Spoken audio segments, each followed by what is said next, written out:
CD release party when you did the scene with Taylor Russell was there. Oh my, yes.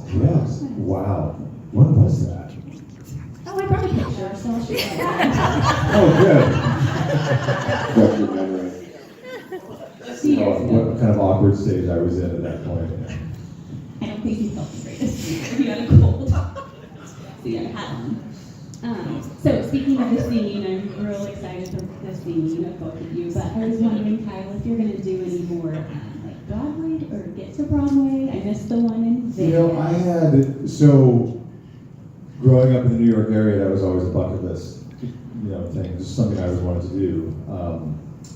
It's not a bad thing, but I got on days for the first time I was 19 and spent 6 years there and then went over to Bold and Beautiful. And the point is I was, and it's a good thing, but I was on TV contracts for 12, almost 13 years. So I auditioned a lot, but when it came down to it, I could never, go to New York to do it. I couldn't get out of my contract.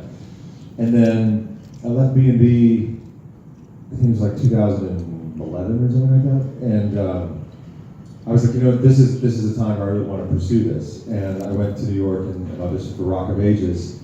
And I'll make a long story short. It turned out that I was going to be in the original cast of the Las Vegas Rock of Ages. So that was like my first, multi-million-dollar, big-budget musical production. And it's like incredible venue and everything like that. And it really got my juices flowing to the point where I wanted to, after that ended, instead of going back to LA, I went to New York to say, all right, I want to do it full time.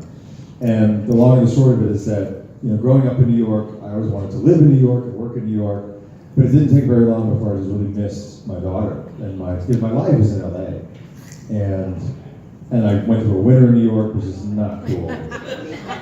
Especially when you've lived in LA for so long, and then the weather gets really nice kind of in the spring, and the summer sucks for the opposite reason, because it's just like hot and everything. And again, missing my girl, and I said, this is not, I don't want to be here. I don't want to live and work in New York. I need to be in LA.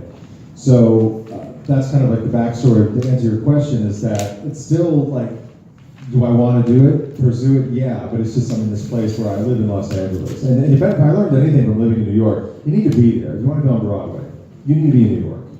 Unless you're like an A-list movie star and they'll just direct cast you from LA and then they'll put you up and do the whole thing. But I know too many people, have a lot of friends that have too much respect for the people that live and hustle and work in New York, who are, want to be on Broadway and fighting for that. I have too much respect for them to just assume that it's something that, I'd love to do that someday. You got to put the work in and do it. But just living on the opposite coast, it's a little bit harder.